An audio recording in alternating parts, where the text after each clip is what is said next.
একটি দল ধর্মকে ব্যবহার করে মানুষকে বিভ্রান্ত করছে বলে অভিযোগ করেছেন বিএনপির মহাসচিব মির্জা ফখরুল ইসলাম আলমগীর। মঙ্গলবার দুপুরে ঠাকুরগাঁও পৌর শহরের ৬ নম্বর ওয়ার্ড বিএনপির নির্বাচনী সভায় তিনি এ মন্তব্য করেন। মির্জা ফখরুল বলেন, ৭১-এর স্বাধীনতা জাতির অস্তিত্ব। একটা গোষ্ঠী ৭১-কে পেছনে ফেলতে চায়, তারা মিথ্যাচার করছে। তাদের বিষয়ে সবাইকে সতর্ক থাকার আহ্বান জানান বিএনপির মহাসচিব।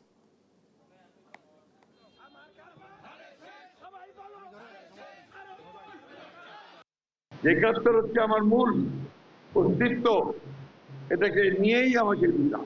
ধর্মকে ব্যবহার করে ২০ বছর ধরে অসংখ্য খুশির মিছিলে ছিল আইডিয়ালসে, থাকবে আগামীতেও।